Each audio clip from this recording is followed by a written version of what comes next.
Okay, usaha ke arah kemerdekaan seterusnya masuk tahap yang ketiga. Okay, itu dipanggil Pakatan Murni tahun 1949.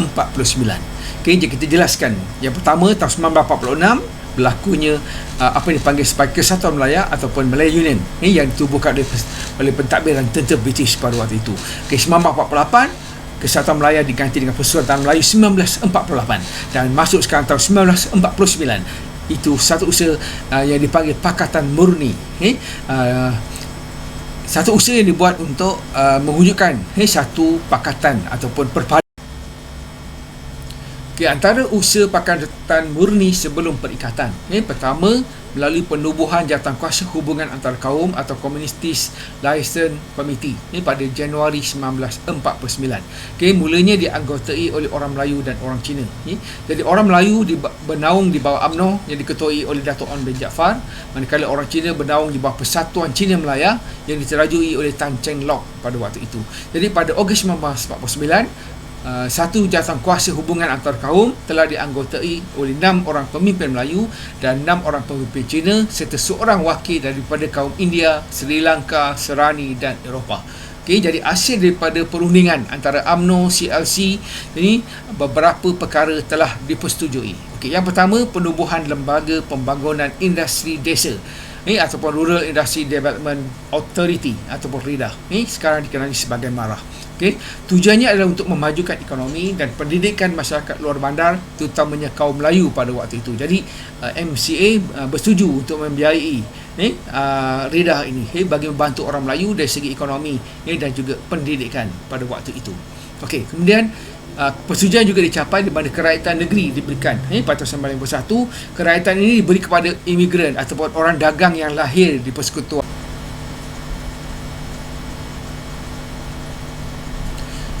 Usaha seterusnya adalah kemunculan parti-parti politik utama, terutamanya selepas Perang Dunia Kedua. Kalau kita lihat beberapa parti politik utama muncul lebih awal, misalnya UMNO, Pertubuhan Kebangsaan Melayu Bersatu pada bulan Mei 1946, Kongres India Melaya pada Ogos 1946, kemudian Persatuan Cina Melaya ataupun MCA tahun 1949, Parti Melayu Merdeka Independent of Malay Party IMP tahun 1951. Usaha seterusnya ke arah kemerdekaan adalah penubuhan Suruhanjaya Red pada 21 Mac 1956. Suruhanjaya Red diketuai oleh Lord Red, di mana Suruhanjaya ini mengambil kira pandangan masyarakat Melayu pada waktu itu, di mana sebanyak 131 memorandum telah dihantar dan diterima oleh jawatankuasa ini. Memorandum adalah dokumen, satu dokumen yang banyak lah, ataupun bukan dia memorandum ni daripada perkataan memo. Memo tu ringkas, tapi bila sebut memorandum dia adalah satu dokumen yang banyak yang memberikan pelbagai ulasan, pandangan dan sebagainya berkaitan dengan apa yang perlu dimasukkan di dalam Perlembagaan Persekutuan Tanah Melayu 1957. Antara ahli-ahli dalam Suruhanjaya Red ni adalah Ivo Jennings, iaitu seorang bekas hakim di United Kingdom, William McHale daripada Australia, Hakim bin Malik daripada India, dan Halim Abdul Hamid daripada Pakistan. Jadi pada 15 Ogos 1957, Majlis Perundangan Persekutuan telah meluluskan Perlembagaan Tanah Melayu setelah melalui proses pengkajian dan pindaan. Perlembagaan ini berasaskan kepada raja berperlembagaan dan demokrasi berperlembagaan. Jadi daripada Suruhanjaya Red kita boleh simpulkan beberapa perkara. Pertama, Suruhanjaya Red yang ditubuhkan pada bulan Mac 1956 untuk membincangkan dan menyusun Perlembagaan Persekutuan Tanah Melayu yang merdeka. Ahli-ahli Suruhanjaya Red terdiri pada Lord Red, iaitu hakim British, pengurusi Suruhanjayanya sebagai pengurusi Suruhanjayanya. Kemudian ahli-ahlinya ialah Sir Ivo Jennings daripada England, Sir William McHale daripada Australia, itu bekas Governor General. Yang ketiga adalah Tuan B. Malik, Hakim Mahkamah Tinggi India. Dan yang keempat adalah Tuan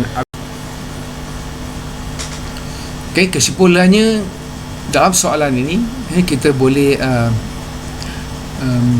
membuat dua kesimpulan yang penting. Pertama, kemerdekaan yang dicapai pada Ogos 1957 bukanlah satu proses yang mudah untuk dicapai.